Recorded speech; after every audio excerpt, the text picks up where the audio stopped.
Hi, everybody. Welcome back to the second segment, episode 152, Sold with Updike Pugh. And in our second half today, we're going to talk about love letters. Love letters. What you need to know about buyer love letters. This is a little misleading because they're coined love letters in our industry. Mm-hmm. And it's a pick me letter. It is. And I don't know. I get really nervous about these things. Yeah. I mean, NAR has come out and said kibosh on these, haven't they? Yeah, they recommended that you not, just to give everybody, make sure you understand what we're talking about. Thank you. Many times in the market right now, because it is such a competitive market, buyers have heard about and started to write letters to the seller to attach to their offer and hopefully give them a little bit of a leg up in consideration of by the seller of which offer to negotiate, accept, move forward with. And many times in today's digital age, buyers can do enough research, they can figure out who the seller is. Mm-hmm.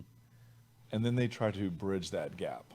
I'm like you and I want to buy your house. But the problem therein is that begins to violate fair housing. It could. Yes, it could. It could put the seller in a position where they unknowingly violate fair housing laws and can find themselves in hot water over it, mm-hmm. simply from a complaint by somebody who did not get selected. Absolutely. And so an example would be that yard is the perfect size for the jungle gym my kids have always wanted. Mm-hmm. And what did I violate with that statement? The children, having children. So it's the familia status. Mm-hmm. So there's 7 of these statuses that you can't. And there are more depending upon location. Because in the city of Dallas, we have sexual orientation as part of our fair housing, but some of the cities in the Metroplex don't have that. Right. And just to kind of give you the quick rundown, the 7 are race, color, religion, sex, disability, familia status, and or national origin. Mm-hmm. And so these elements can be disclosed in a love letter, and if you don't document why you chose and you receive these, it could lead yourself up susceptible to a situation. Mm-hmm. Absolutely. Yes. And so we've had several instances where these have come to us, and the way we like to handle it is we will tell our sellers up front, mm-hmm. hey, here's what we have that the potential buyer would like for you to read, but before you do that, here are some of the challenges that come along with it. Yes. And we've had sellers who have said, no, I do want to read them. Right. And then we've had some sellers that have said, you know what, I'll read them, but I'll read it after we've already gotten into a contract with somebody. Yep.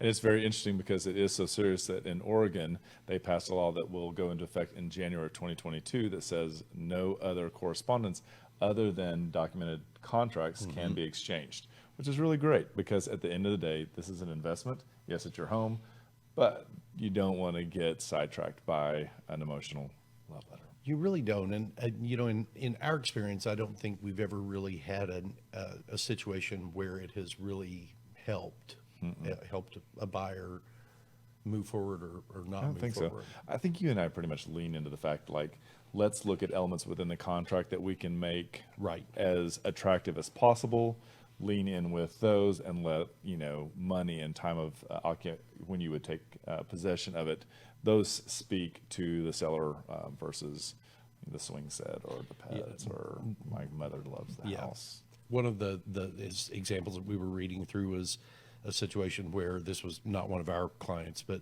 where a buyer had written a love letter and their offer was $25,000 below list price. And, the seller had multiple offers that some were apparently at list price and above, but the buyer still wanted to do it to see if that would have any sway. And it just doesn't make sense. So love letters, let your contract do the talking. Yes. Let us know. We'll be happy to help make them smart. Absolutely. So we hope you enjoyed your time today. We really appreciate you joining us. Hopefully you join us again next week. Same time, same channel. Yep. And just remember, we want to be realtors for life.